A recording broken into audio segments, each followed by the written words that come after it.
You've landed at the edge of what medicine has known and what it's becoming. I'm Dr. Richard Rocker, and this is the Integrative Continuum, a podcast bridging biology, energy, and human potential. In each episode, we explore how quantum biology, frequency medicine, and ancient healing systems are transforming our understanding of health. This is where mitochondria meet meaning and blood work meets bioenergetics. Subscribe now and join me on the frontier of integrative healing, where science and soul are no longer separate.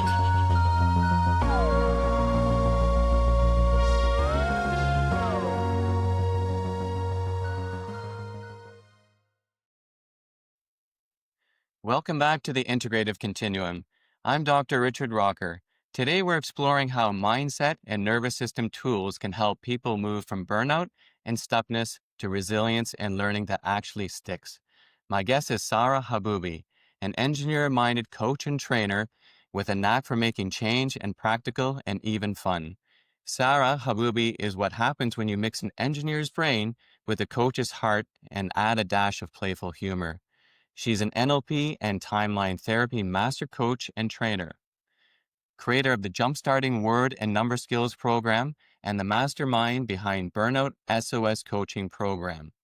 She's coached everyone from frazzled executives to ambitious entrepreneurs to teachers who thought resilience was just about not losing the red pen. Her mission? To rewire minds faster than your Wi-Fi can buffer and to prove that even spelling tests can be fun. Yes, really. When she's not training, speaking, or podcasting, you'll find her bouncing between Dubai and Dublin, plotting how to end Friday spelling tests forever, eating lobster with suspicious enthusiasm, or reminding her two teenage sons that speed reading doesn't apply to household chores. In short, Sara helps people get unstuck, unlock resilience, and occasionally laugh while doing it. So welcome, Sara. Thank you, Really Richard. lovely to have you on the show. And for those of you that were listening to previous podcasts, I had the privilege of Sara interviewing me, and now we're turning the tables to find out all about Sara and all the lovely things that Sara does. So, okay, so Sara, you engineer's brain, coach's heart. How did that combination come about, and how does it shape your work? Ooh, so my background is in engineering, mechanical and electrical. So I actually worked on building sites, not physically constructing buildings, but I was the consultant. So I was frequently found, with my hard hat and my steel toe cap boots on a building site, inspecting work and talking to contractors, normally sorting out arguments, actually. That was my main task. It ended up being resolving conflict on, on building sites. And then I worked in London as an engineer, and then I was sent to Malaysia in 1997 to work for an engineering company there. And my journey really sort of began, when I left the UK in 97. Between Malaysia and then I moved to Thailand, I worked as an engineer, but then it became more project management. And I never really liked the systematic side of engineering. That sounds really weird, but I'm a very sort of difference person. I like things to be different. I don't like things to be the same every single day. I found that every single project was sort of merging into one. It's a very hard place to be as well. Everyone's always complaining. The phone rings, and these are the days before mobile, so I wouldn't even know who was at the end of the phone. I'd be, someone's ringing from site to give out about something and complain about something. So, you're always on edge. And had I known then what I know now, I probably would have dealt with it completely differently. But then in 2002, so I completely changed career paths. I went from being an engineer, project manager, and I went into a part owner of a holistic health center in Bangkok, as you do. When you know nothing, about anything. But I was always interested in alternative views about health and the world, really, how the world works. I'm not a very mechanistic person. It's not just, what you see. There's always this idea of there's more to life than we can really see and experience with our five senses. And in the process of just after we'd opened the center, a lady came in who was an NLP coach and trainer. I had a session with her. It blew my mind. I mean, literally, in 20 minutes, a problem that I'd been suffering from for since I was 15, so that's age 16 years, completely disappeared. Wow. And I was gobsmacked. And I thought, how? Because, because of the center, we had a lot of people coming in who did all kinds of weird and wonderful things. And some of them were very weird, very, very weird. I won't, I think that's not for this podcast. And some things were really interesting and you could sort of feel the shift happening. But what I found with pretty much everything apart from NLP was I'd feel great after the session or the workshop. And then a few days later, I felt like I was slipping back again. So it hadn't really dealt with the underlying issue. And that's what NLP did for me. So it stands for neuro linguistic programming. It's a horrible name. It's an awful name. But what it basically means, it's to do with your nervous system, how your nervous system is interacting with the world and how you're storing information and processing it. Linguistic, obviously, it's about language. Most people, when they hear NLP, they think it's only language, but it's not Right. just language. It's linguistic and nonverbal communication. So it's body language. Looking at people's eye patterns or how their body language is shifting, like maybe their skin color or their eyes. All kinds of things. Then also tonality, and then programming. And I suppose it's the programming word that gets people a lot. They think, oh, you're going to kind of, you're going to hypnotize me and program me to Yeah. do something I don't want to do. But we're being programmed all the time. We're being programmed from in the womb, essentially. Absolutely. Yeah. So it's probably for me, it's more like reprogramming or deprogramming. Maybe would be a better term. So I've started calling myself a psychological software engineer because what I help people do is to get to Excellent. the I love source. it. Yeah. Let's go to the source code. Let's go to what is it that's actually driving the way people are. And for me, I won't go to the whole story of what the session was about, but very, very quickly, what I uncovered was that I had made a decision when I was 15 that being clever and smart at school was actually dangerous, that it wasn't safe to be an A student, that I was going to get bullied. I was noticed by the other girls and 15-year-old girls. Anyone who's been one or has one, or who's been around them know that they're not the nicest creatures on the planet, um, very sort of judgmental and, the mean girls and everything else. And I actually never really had anything really bad happen to me. It was just a conversation. But and it really struck me in that moment when I realized, first of all, it wasn't a personality trait that I was putting myself down to make other people feel better. It was actually a decision I had made as a result of a very, you know, simple, nothing to it conversation with two other girls. And I thought, wow, how many people have done that? How many people have had an experience, nothing that they can consciously remember, nothing that when they look back at it as an adult would think, oh, that was terrible. They might look back at it as an adult and go, well, that was nothing. But in that moment, because we're hardwired for protection, we make these split second decisions that in that moment they seem logical and seem right.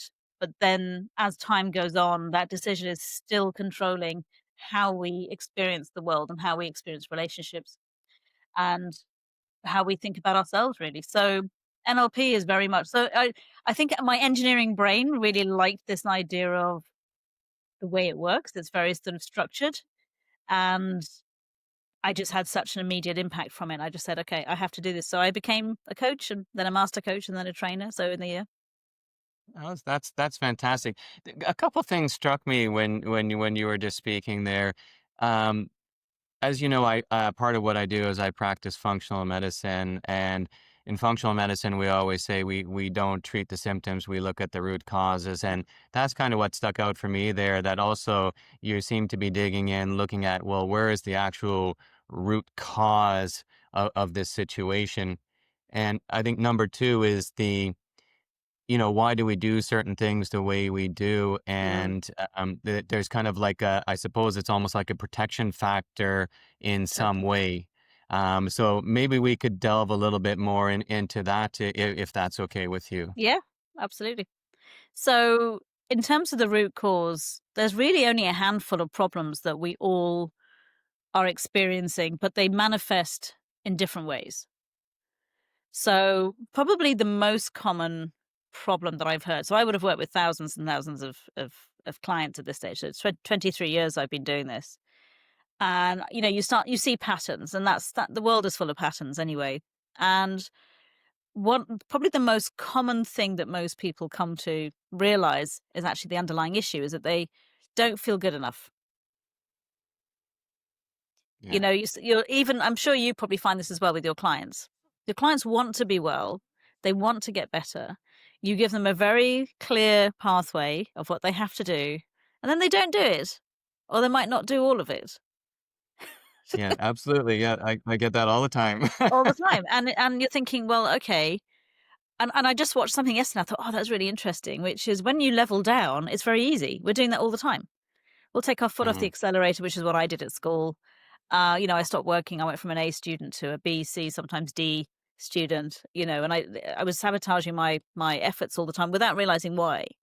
But if you look at someone who has chronic pain, and you're saying, okay, you need to cut out these foods, and they're like, yeah, but I like them, and that's really hard. You're thinking, okay, there's a mismatch between what they really want and then the part of them that is holding them back. And it's almost like that part is yeah, it's for protection, but that's what I call a low level intention. Like you'll say to Yes. someone, okay, um, why didn't you go for that job? Oh, well, I might fail. Okay. And it's like, well, I'm protecting myself. I'm staying safe by not applying to that or not taking, your advice. It's almost like that fear of failure. That there's a part it's not the whole of them, because the main bit of Yeah. them wants the success, wants the outcome, wants to get over whatever it is they're getting over, but there's a part of them that's like, "No, no, no, don't do that, because if you fail, you're gonna feel bad," and it's running the show, and that part will have developed when they were much, much younger, sometimes and quite often before the age of 7. Yeah. So is there also a part there of fitting in? Like what I see too is when I work with patients and even with myself and my own circle of friends and influence, I notice that when you make a decision to take care of yourself, of your health and your wellness and that, and then go, well, I'm not going to eat this anymore. I'm not going to party till 4 in the morning anymore, and Well, I'm that's not going been to be many, functional. many years since I did that. That's been decades. You know, Yeah. I find when you do when you make that decision, then other people around you feel very uncomfortable.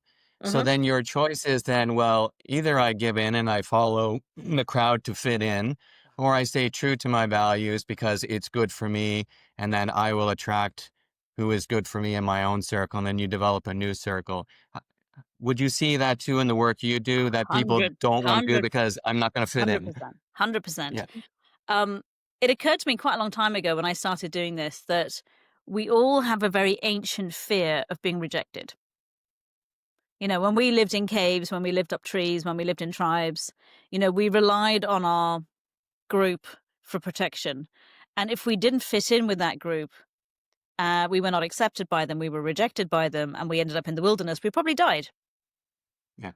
We wouldn't have been able to survive. So I do think we all have that really deep, I wouldn't say it's hardwired, but I think by now it's fairly well established fear of being rejected. So yeah, that thing of, you're making a change and you're elevating yourself energetically, physically, mentally, whatever way it is that you're evolving and you're wanting to take your life to the next level.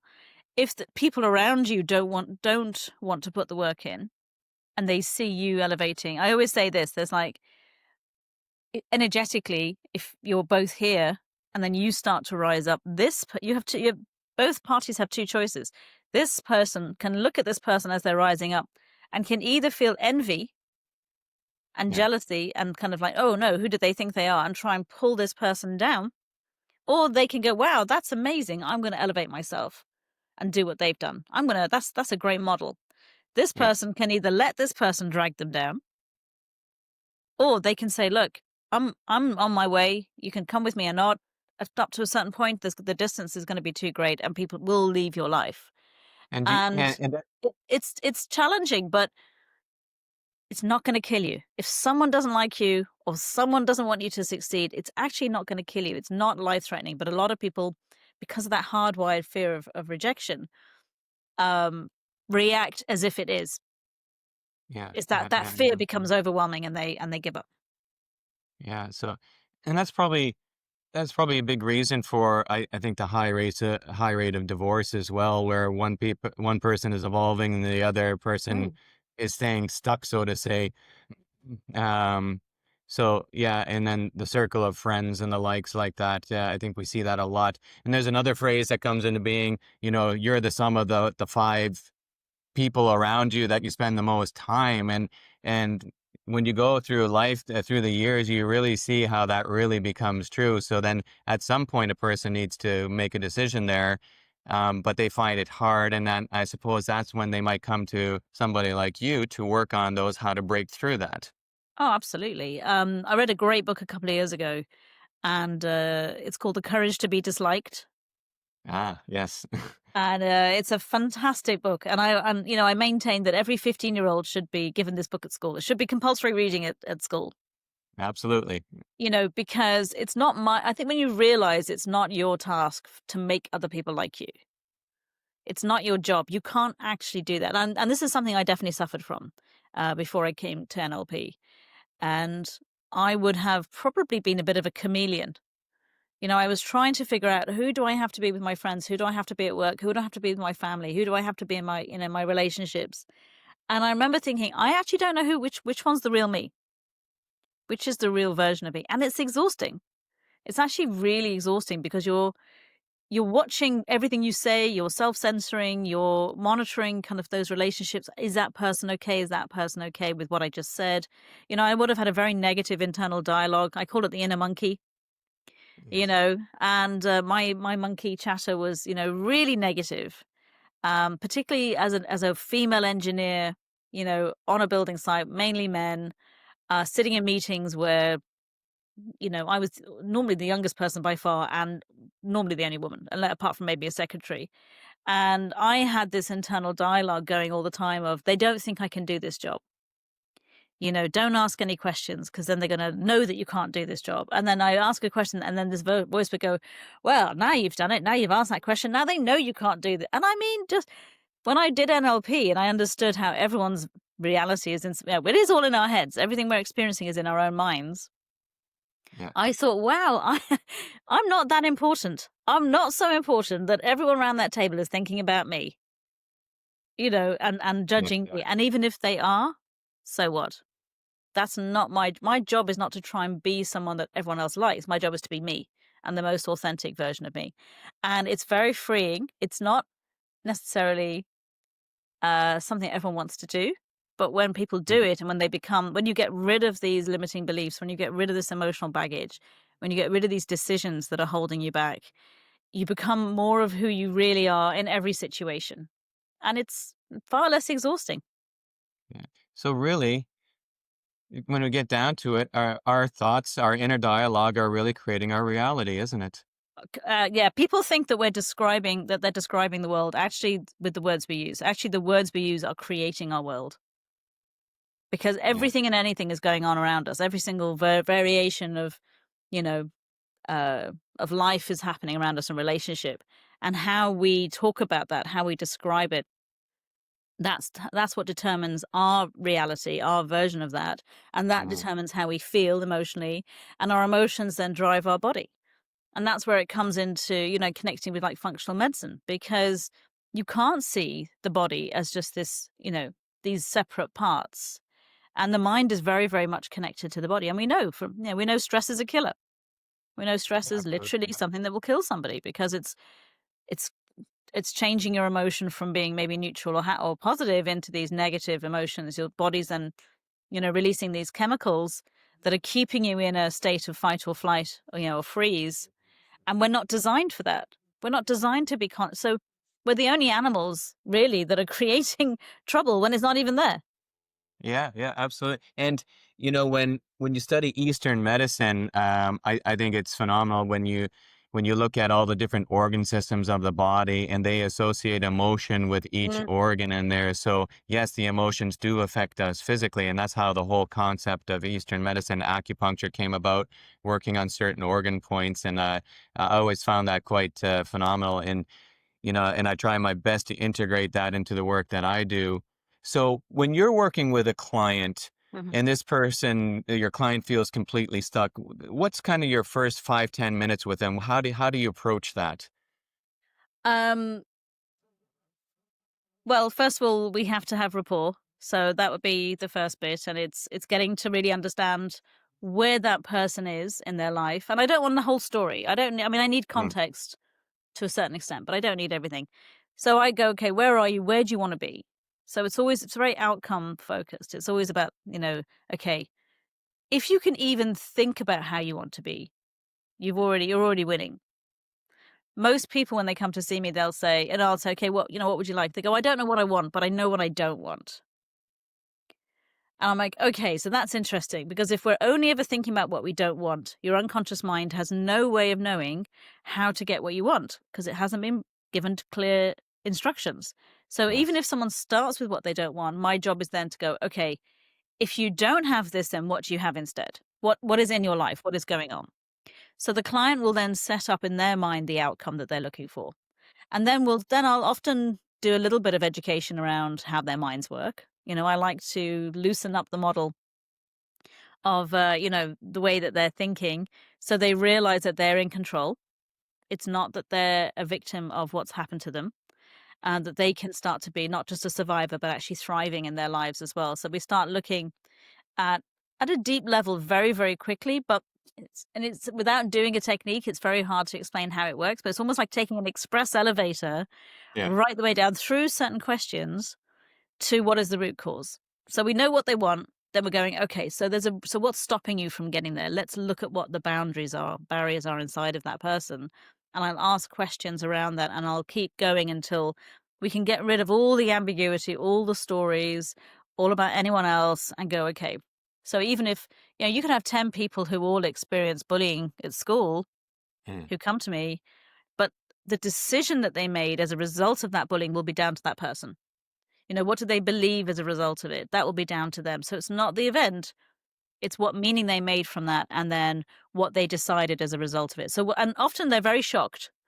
They're very shocked. I mean, this sounds crazy because, people even access when they were in the womb or when they were a tiny baby.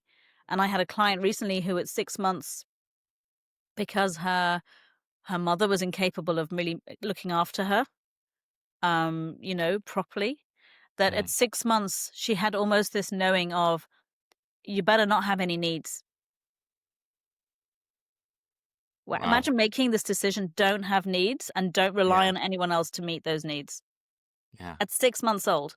And she said that the shock, she just went, "Wow," and she could see the impact that had had on her entire life, with her husband, with her children, with her brothers and sisters, and it's not about blaming her mother, it's recognizing, okay, her mother did the best she could with the information, knowledge, etcetera she had. Holding on to that and keeping that belief was actually keeping her separate, from number one, her true authentic self, but also allowing anyone else in to see that. She had that very big barrier. And I mean, she just sat there in stunned silence. And to her, it made complete sense.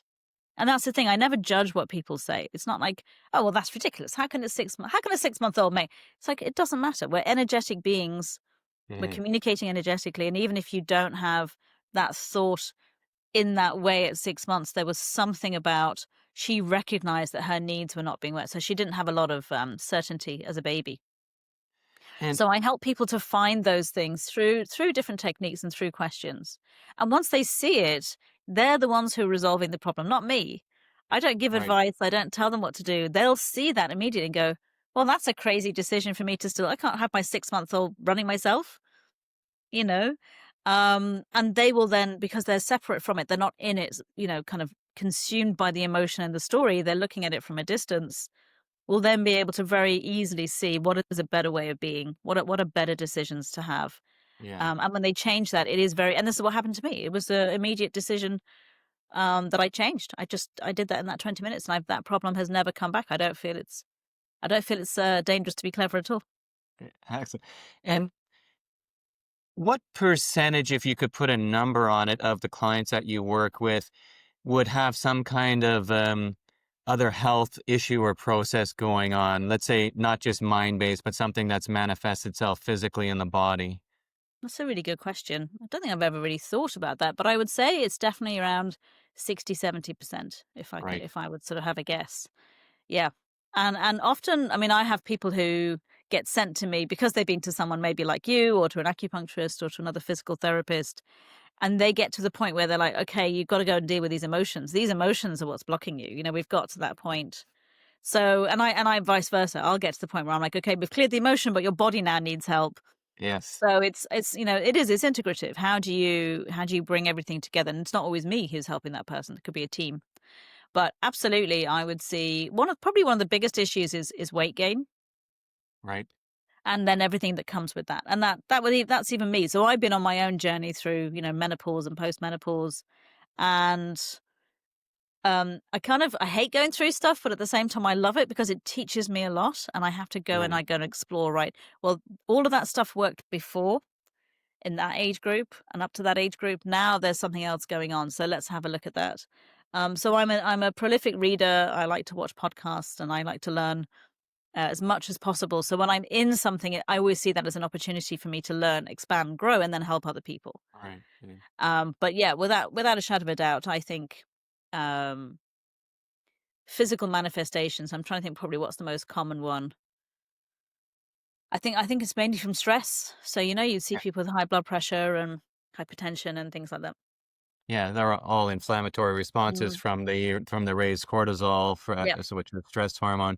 Yeah, just when you mentioned the weight there, yeah, we see a lot of people that need to lose weight. And one thing I've noticed in my work is that if we're doing everything medically, health wise, we look at everything and they're still not losing weight, then I kind of start thinking, I'm going, what are these people afraid to let go of? Why are they holding on to the weight? So, It's and there are a protection. It's few people padding. that are, yeah, It's padding. It's literally padding. You're like, yeah, yeah, I've helped lots of people lose weight. One woman, she lost 5 stone, which was wow, an incredible amount of weight. yeah, And it was all emotional baggage. hmm, That was everything she was carrying. And as soon as she let go of the emotional baggage, it's quite interesting. People always look lighter and they physically feel lighter when because when we're weighed down with stuff, we feel heavy.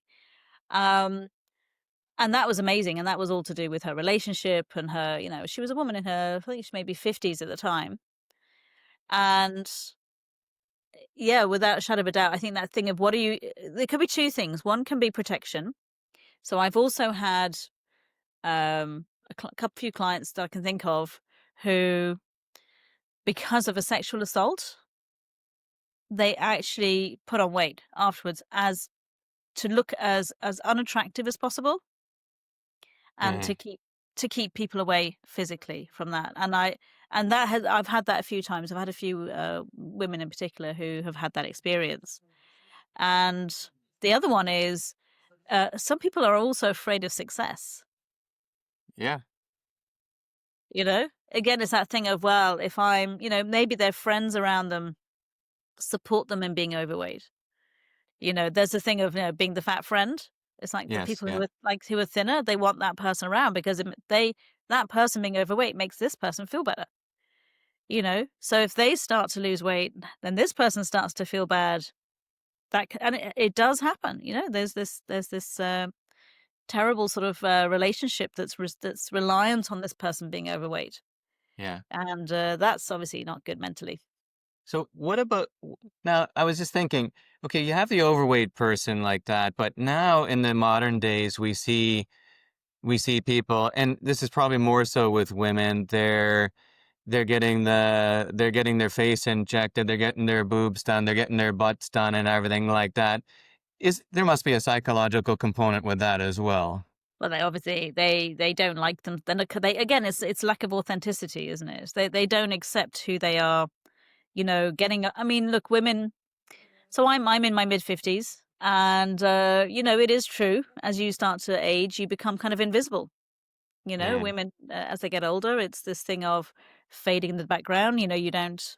People just almost kind of don't see you. So if you don't like who you are inside, and now your external is fading, what are you going to do? You've got two choices. You can either work on the internal I mean, there are people who, if you looked at them objectively, would go, well, they're not the most attractive person, but because of their spirit and because of who they are and their personality and how they shine, they're the most attractive people to be around. Hmm. And you have people who Absolutely. look perfect, but who are so driven by envy and, and jealousy and insecurity. They're I don't know, for me, they're not kind of people I particularly would find being around, kind of energizing in any way. Um, Yeah. if they're totally inward looking and it's me, and how do I look? And but yeah, I mean, I feel very sorry for you. And it's not even women my age; it's young women Yeah. who don't have any lines, who don't have Yeah. anything wrong with them. They're still young. What's the expression? Youth is wasted on the young. They're not appreciating actually, their own natural beauty. And that's obviously social media, that's conditioning, that's their friends, that's, what are they seeing on TV and movies, etc.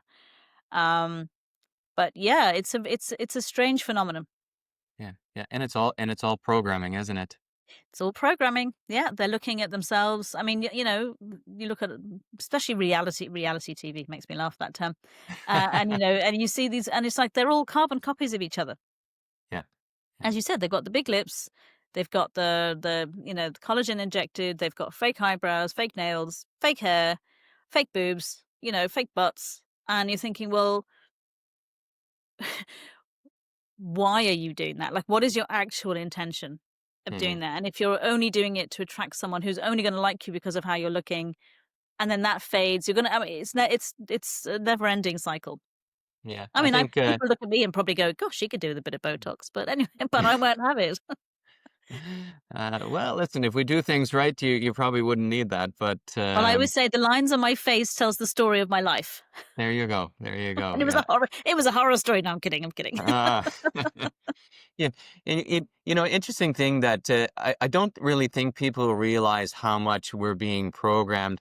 And I always tell people, I said, when you look at TV or radio, what is it? What always follows that? This is a TV program or a Yep. radio program, and I don't think people really think about that. No, It's they such an don't. influence on us, especially TV, because you're adding in more visual senses in that, and it's extremely powerful. So we have to be careful with that. Just like the worst thing to do is watch the news before you go to bed, or everything, Absolutely, or and watch and it it's in not just general.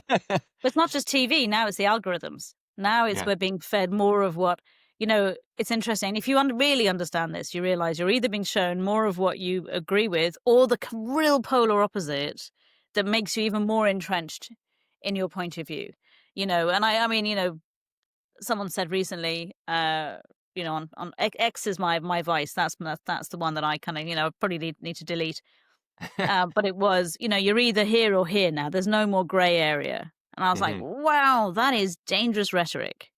Because Yes, there's absolutely. there's everything between here and here, everything, and you have to recognize what is working for you, not what everyone else is thinking and what you have to fit in with, but are those thoughts helping you? Is that belief helping you? Is it making you a better person? Is it making you a better parent, a better partner, Yeah. a better, friend?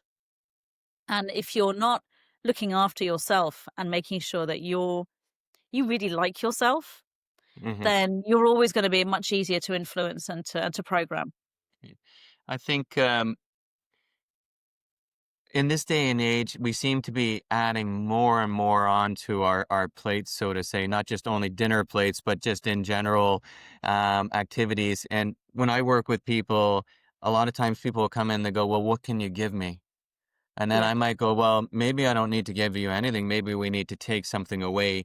So, in your line of work, what is maybe the one belief that you would recommend that the people have to often unlearn? Well, I think I said it earlier, which is I'm not good enough. All right. I'm not enough. I'm not enough, I'm not good looking enough. I'm not rich enough. I'm not tall enough. I'm not, clever enough. I'm not whatever it is enough. And I think if people really dig inside themselves, I haven't met anyone who doesn't have that belief Hmm. somewhere inside of them. And if you actually address that and challenge it, the first question to ask is compared to who? Compared to Yeah. who? Who are you comparing yourself to? And the second question is then, okay, so if you want to be more, What do you have to do yourself? Not what do you have to bring in, but what do you have to work on in order to do that? And what would that do for you? Um, yeah, I think it's probably the most common belief. Okay. Okay. And also fear, actually, just thinking about that, which all kind of ties in with it. I guess Absolutely. Yeah. people most of the things that are driving people is fear. It's not actually joy. Yeah. Well, if you look at the media is out there, it's all fear driven. The majority of it, isn't it? Right. What do they say? If it bleeds, it leads. Yes. Yeah. You know, if Yeah. because again, we're hardwired for safety, not for happiness. So they've tried to do good news channels and they failed Yeah. because people are like, oh, that's very nice. Yeah, but what do I need to be aware of in order to keep myself safe? Yes. So they know that, and they basically since 2020, and there's an amazing book written by a neuroscientist called The Indoctrinated Brain, and he literally says what's happened is, and I call it the meerkat is being held hostage. So your meerkat's your amygdala, but he's actually talking about the hippocampus. And there's damage is being done to that by these high levels of cortisol and by Hmm. stress and anxiety. And it impacts our learning ability. I mean, I do a lot of work around education. Um, and I know this from that is that if you're in a state of stress, anxiety, etc., you can't take information and you can't remember it, not because of your IQ, but because of the Yeah. chemistry that's going on inside of your brain. Yeah. Yeah. We're not Absolutely. designed to be remembering a maths formula when you think, "Oh, I need to I'm in danger." Your body doesn't know the difference between reality, memory, imagination. It's just reacting to your emotion. Yeah, I think that's one of the biggest factors. Even in the work I do, and it's all interrelated. Is the whole cortisol aspect. So when you're looking at are you doing this? Are you eating right? Are you getting these nutrients so far? And if they are, then and going and it's still not working. And I'm going, okay, what's going on with the stress? What's creating cortisol? So I would look at a blood test and looking at inflammatory markers, and I'm going, Mhm. well, there obviously must be some stressors here, and those stressors create that inflammation, which kind of blurs the electrical pathways in the Yep. body, and they just don't work properly. And no matter how many vitamins and how many drugs you take, it's not going to sort it out until you deal with those root causes, right? Yeah, the underlying issues. What is causing you to feel so stressed? And I Yeah. mean, it's like anxiety. Anxiety is fear about something that may or may not happen in the future. That's actually Yeah. what anxiety is. Anxiety is imagining something happening. And as I said, your body doesn't know the difference. And if I and also it's language and it's your imagination. So it's like the thing if people don't know what they want, but they know what they don't want. So I Hmm. would say, okay, so if I said to you, whatever you do, do not think about a pink elephant. It's like, Yeah. well, if some people go, well, it was a blue one, and I go, okay, well, you weren't even thinking about an elephant beforehand. So when we are saying what we don't want, we have to think about the very thing that we don't want. Then we have an emotional response to that, and then your body thinks it's happening, and it's going into the very mechanisms that it is designed to do to protect us. So when I say to people, Hmm. your stress response is absolutely valid according to what you're focusing on and thinking about. Yeah. You Yeah. can't change your stress response if you don't change your thoughts. It's not gonna it's impossible, and I demonstrate it in a session. I could do it right here, which is think about something in your life that's happened or that is happening or maybe about to happen that is really positive, and when you think of something really positive or someone that you really love, an amazing experience in your life, it's not happening right now, but your body goes into the state as if it is. So Yeah. it works both ways. And most people are completely unaware of their thoughts. We have something like 60,000 thoughts a day. I Yeah. don't know That's how they amazing. calculated that, but anyway, and something like 95% of those thoughts are repeated. Yes. So we're going round and round and round in circles. We're thinking about the same thing. Where those networks in the brain are really well developed at this stage. It's very easy to get anxious and stressed because we've trained ourselves to do that. I work a lot with anxiety, and whenever I meet someone who has a lot of anxiety in their lives, I will always say, "Which one of your parents was the anxious one?" Yeah. And they'll look at me in shock and they'll go, "Oh, my mum or my dad." And I go, "Okay, so when you were growing up, what was being modeled to you is that when things are difficult or tough, anxiety is the way to deal with it." that this is what you have to do. So there's a very so we learn we have 3 different ways that we react to things. Instinct, Hmm. uh, an actual lived experience where we then make decisions based on who we are at that time or what we know, but modeling. And so that's the thing where social media comes in as well. So a lot of people are modeling what they're seeing around them. It's not actually their own experience that they're afraid of. It's Yes. actually Yeah. other people's. So we just it's like, how do we bring things back into the present moment? How do you come back into your body? How do you help your body to get out of that fight or flight mode unless you really need it? I'm not going to get rid of the ability to do that. That would be ridiculous. But we're in it way too much, way too often, and really, most of what we're afraid of never happens. Oh, so in reality, a lot of people are not really being their true authentic self. No, they're afraid to, and they don't know how to. Yeah. Yeah. Yeah. Yeah. Fantastic.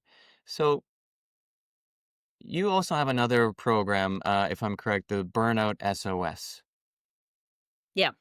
Can you tell me So a little bit about that? so it's quite funny. I started this program actually in 2019, delivering it, and it was mainly based at that time on people who were working away from home and were away from their families, and the stress of kind of not being home, and when they get home, it's like everything's kind of on top of them as soon as they get back because they've been away for a week or whatever. And then lockdown happened, and I was like, oh, now everyone's home and they're having to deal with burnout because they're at home all the time. You're not moving as much. You're not, and there was something that was really interesting about what they noticed in lockdown was something called the shrinking orange effect. So I don't know if you've heard of this. So this is like, so if you're just sitting at a computer, and this is obviously still happening because a lot of people do work from home, Right. and they do have a very set routine. So instead of being on driving or on a bus or on a plane or, walking through a station or things that will require you to cognitively be sort of firing different networks. Now you're getting up and you're sitting in the same chair and you're looking in the same direction. If you think of an orange sitting on a countertop, after a while, that the outside still looks fine, but the inside of the orange is dehydrating and it's shrinking. Yes. And they actually found that people's brains are shrinking because of it. And that also puts additional pressure then in terms of burnout because you're not thinking the way you want to be thinking. You're not as effective in terms of your work. You're feeling much more overwhelmed. There's To have resilience, you have to. I mean, to be resilient, you have to exercise it. You've got to exercise your emotional resilience. You've got to exercise your physical body. Hmm. They all play a role in that. And when we're kind of being told more and more and more to sit still, and certainly my age, that definitely doesn't work because I'm completely seizing up if I'm on a call too long. Um, what we're doing is we're actually sort of forcing people to think in a particular way, and it's getting harder and harder to think outside the box. So there's different types of burnout. There's corporate burnout and then there's entrepreneurial burnout, you know, but Okay. the impact on the body is the same. That feeling of overwhelm, that feeling of Yeah. disconnect, that feeling of just kind of like, again, the fight or flight. So most of what I do in that program is helping people to, it's like a roadmap, where are you? Where do you want to be? Where do you want to go with this? And then we're looking at, what is their mindset like stress. Right. Look, life is stressful. Stuff's going to happen. How do you deal with it though? What's your response to that? Do you kind of throw your hands in the air whenever there's anything going wrong and it's a disaster and this is the end of the world, or do you Yes. go, Yeah. okay, this is not about me. This is not personal. This is work, and kind of separate yourself that way. Um, the other one is that thing of constantly creating scenarios in the brain that are not real. They might happen, and then not being able to sleep at night, not being able to focus. Then you're in that cycle of haven't slept, need a cup of coffee. Coffee doesn't suit them. Then they have a glass of wine in the evening to wind down. Then they Yeah. can't sleep because they've had alcohol. And it's that thing of they've using these external, crutches to be able to get into, and so their sleep habits are all over the place. They're probably eating incorrectly as well. People know what to do. People know how to eat healthily. Why do they not do it? And then it's that thing if they need a sugar. So it's like it's coming at it from many different angles. But the number one thing is how to be present. Mhm. Whatever you're doing, just be really present, and that will help your body immensely. To just Yeah. bring it down to like a little reset, throughout the day. Absolutely. So what are the earliest signs of burnout that you would teach a client to spot in themselves so that they know I'm going down this pathway? Yeah, it's a good question. So it's different for different people, but I would think the main thing is feeling it's going from typical normal general everyday worry to really excessive stress. Hmm. It becomes it's like they can't relax at all. When they wake up, even if they have slept, they're exhausted, and that thought of kind of going into the day, feeling quite sort of disconnected from people as well. That's quite a good early sign. If you are in a corporate job and you feel like you don't want to see anyone, maybe you're going in really early to meet people and staying late to not, to avoid people rather. You're not, if there's something going on, it's like, I don't want to go. So wanting to kind of just be on their own a lot. And I call it spiraling. People start to spiral inside and they start to disconnect from people and from their lives. And they're just going through the motions. Yeah, yeah, okay. That would be good to And sort of, to sort of notice that. so what would be, let's say, one or two top interventions that would move the needle the quickest for somebody? Definitely. So I use a technique called grounding, and it's Okay. crazy simple, and it's just to again be present. So the more your body only exists right here, right now. Doesn't Hmm. exist in the past, doesn't exist in the future. It's just the ever present now. The more people connect into their bodies and actually come in and actually notice what are they feeling, where are they holding their emotions, what is their breathing like, um you that is it's sounds crazy. It sounds so simple, it can't be true, but I've had people who just from that one technique of grounding throughout the day have Hmm. started to reset their stress levels. So instead of their stress level just rising throughout the day, when they feel stressed, they'll go have 2 minutes, do some breathing exercises, bring themselves into the body. And one of the questions is there anything right here, right now that I need to be afraid of? All right. Like that's actually life threatening. If not, okay, then my body is being told I'm okay, I'm safe. Now we can open our brains up. So I teach people how to think and learn a lot clearer as well. Hmm. Because when you got the cortisol, you can't think clearly, you can't learn. And the other one then is to look at the emotional baggage that people are carrying. Because most of the time, the way we're feeling, it's not even about what's happening right here, right now. It's about the past. Yes. We're seeing the present through the eyes of the experience of the past. So when something starts happening, then we can go, oh, here we go again. This is happening to me again. And the reality is, no, it's not the same thing, but we're interpreting it as being the same thing. And if we haven't, resolved issues from the past, then they're going to keep coming up because the unconscious mind has got it stored somewhere. And what it will do is when it has an opportunity to go, right, you need to look at this, it will project that into the world so we can become aware of it, hopefully resolve that issue and then let it go. But what generally happens though is we go around in circles. So most of the time one of the places tend to start with my clients is what is your pattern? What is the pattern that keeps playing out in your life? What do you notice that you think it's over and then it happens again? And then you Hmm. think that's over and then it happens again. And have you noticed how now every time it's happening, the emotion is bigger? Because people think, oh, it's time. Time's a great healer. It's like, no, I've had people who 20, 30, 40 years, previous had an experience. And when they talk about it, it's as if it's happening today. Yes. They're carrying the emotional burden with them. So for me, what's hidden is the lesson, it's the understanding in that experience that the emotion is hiding. So the emotion is like it's keeping it glued, it's keeping that memory kind of, here with us. And it's not about poking around the past and going in and getting all the stories about the past.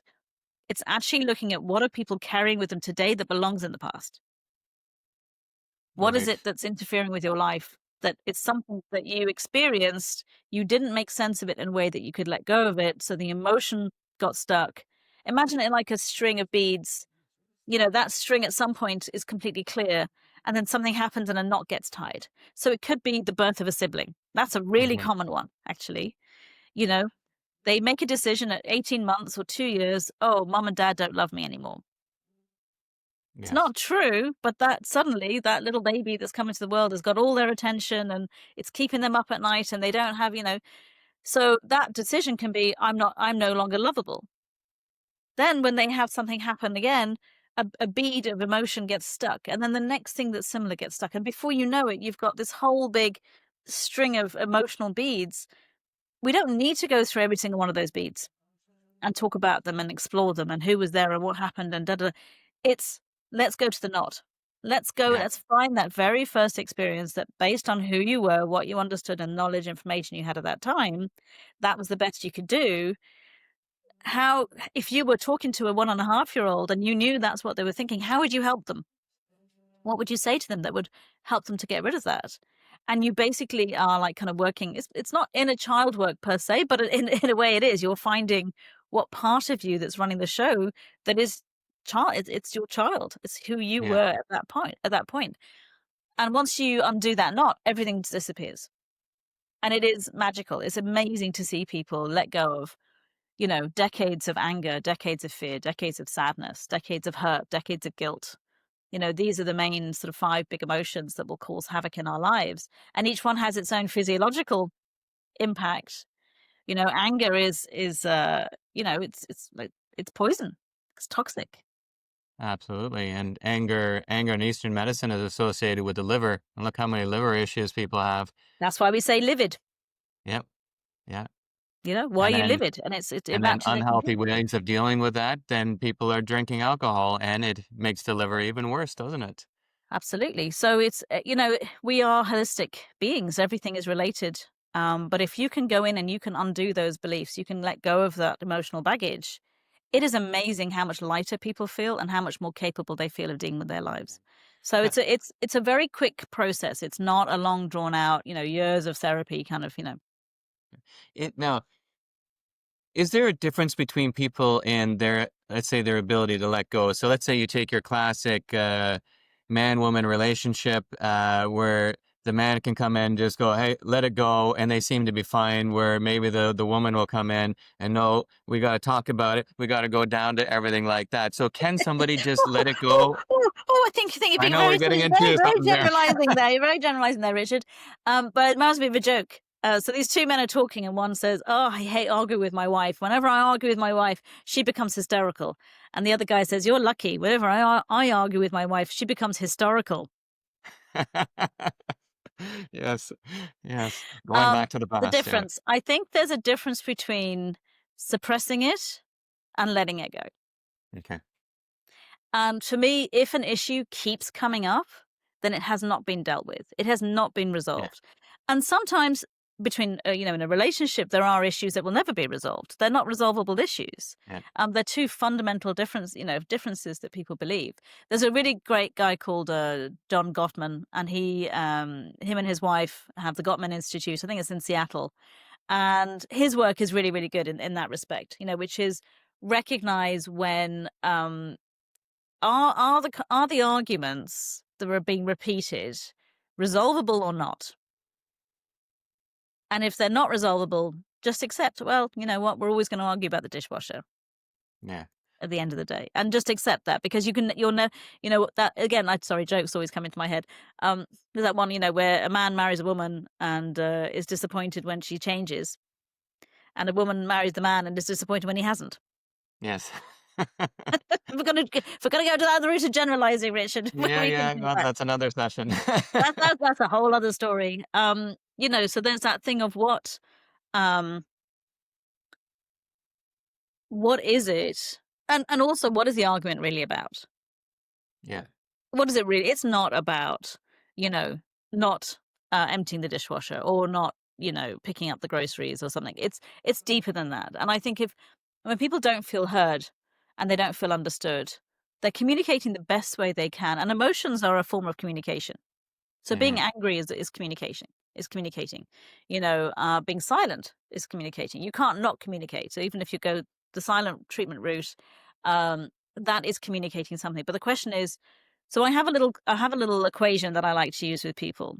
I Okay. call it the ice equation. So if you imagine I, Right. C, and E. E is effect, C is cause, and I is intention. Mhm. You can live in any of these three and you can move between them. Most people, and what I mean by most is, just over 50%, will be in E. They'll be in effect. Yes.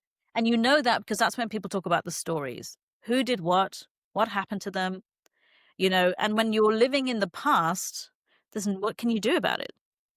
There's nothing you can do about it. So oh, he did this, he said, she said that, da da da, whatever it is. You're living in the past. You're living in blame, in the blame game, and it's all about the reasons and the stories and everything else. And a lot of people think that by talking about the past and talking about the stories, it's going to resolve it. But if you only talk about it in one way, you're just actually making it even more embedded, as reality. You can then move to cause, and what cause says is, okay, you're here, I'm here, anyone who's listening to this or watching this is here, right now, based on all of the decisions that we've made in our lives up to this point. That's been the pathway, and most of those decisions, 99% of those decisions will be unconscious. We didn't realize we were making the decision. In typical NLP, that's normally where we stop. We go from effect to cause. We want to bring people into cause, into accepting responsibility and accountability for their lives. And it's not to say that a horrible thing happened to me because I deserved it. It's saying, okay, we're not in control of what other people do or think. So when something does happen, I'm in control of my reaction to it. I'm in control of decisions that I make and the beliefs that I adopt. And I'd like to take this another step forward, which is to back rather, which is that, okay, so if you made that decision, what was your intention? What were you actually, and not low level intention is safety. Hmm. High level intention would be something like joy, living a purpose, being connected to the planet, all like they're high level, intentions. And a very easy way to check if you're living and behaving from the true intention is to think about an episode where maybe there was an argument, especially with your partner or your children, and to say, okay, when you think of that interaction, what was your decision in how you spoke and what you said and how you behaved? What was the impact? And then you look at the impact, and it could be the person was really upset. It could be the person didn't speak to you. It could be that, whatever. They got angry and stormed off and slammed the door. And then the question is, well, was that your intention? Yeah.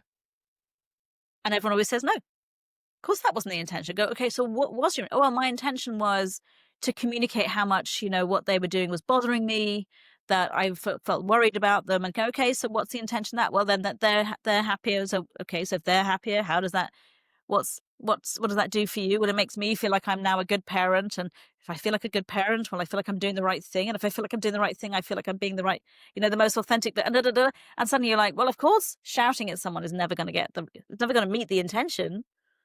So if your intention and your impact don't match, you have to figure out what your real intention is, and then you can make better decisions and choices. Now you're back in the driving seat. Because when Right, people are over right. here, they're just a passenger in their lives. Someone else is driving the bus. And then I suppose the ego will come in here because some people they just want to be right, and then Oh, that everyone's addicted to being right, that by the way. affects it all. Everyone's including me. We're all addicted to being right. It's very Yeah, dangerous ground. Yeah, yeah, yeah. So basically, when it would be safe to say when we're in true intention, this is when we're in our best creative state. hu- absolutely. We're most authentic. We're most connected to ourselves. Everything's in alignment. And when someone's out of alignment when they say things like, "My head wants something and my heart wants something else. One part of Mm, me wants this and one part of me says this." I feel conflicted. I feel, there's that ambivalence going on. I'm sort of holding two conflicting emotions and beliefs at the same, like cognitive dissonance. And that's exhausting. yeah, So you want to be in alignment. You want to have your head, your heart, and your gut actually all together, working together to help you to have the best experience. Look, at the end of the day, we're here for experiences. That's what we're here for. yeah, yeah. All right. So let's turn it a little bit on you right now. So you're splitting your time between Dubai and Dublin. So do you have any routines that help you to kind of stay grounded while you're on the go? Yeah, I just use the grounding technique, and it's because it's a habit now. It's very, very simple. You just imagine you've got roots from the soul, and especially when you've traveled and it's a big journey, a long haul. It's really important to bring yourself into your body, because your body's kind of like still in the air half the time. Oh, Yeah, just said my connection was a little bit unstable. So grounding, breathing, and just giving myself a break. If I've traveled, I'm like, okay, I have to assimilate. I have to get my body back to to wherever I am. Plenty of water, that's a big one. And Yeah. yeah, just really giving. If I feel myself getting more stressed, I just take myself off and I just do a couple of. It's very quick, like 2 or 3 minutes. Grounding is not a big. I'm not a great meditator. My brain's a little bit too busy for that. But this is like a little kind of like supercharged meditation in a way because your body just goes, okay, I'm safe. I'm okay. I don't need to be in that stress state. Mm.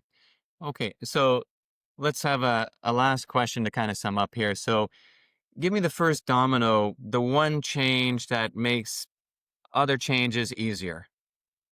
What's that first domino? I think understanding that you are actually in control of your mind and your thoughts. Okay. When you have that deep understanding that this is not about everything in the world being perfect before you're okay, that you know that actually if I'm okay, everything, no matter what happens, I'm going to be okay.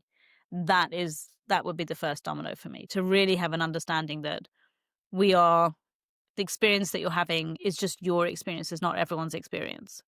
So you're in control of that. I'm going to show you how to change it and how to really bring that control, that locus back internally.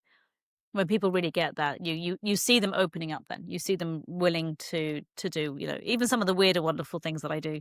They're a bit weird, but they do work. Whereas if they didn't understand that, they're just, it's like that thing of people coming to you and going, "Just give me something. I just want to take something." Yes. And you're going, "Well, even if you did give them something, their mind, their unconscious mind would have to accept that this was going to help them before it would help them." Yeah. Yeah. You know. Excellent.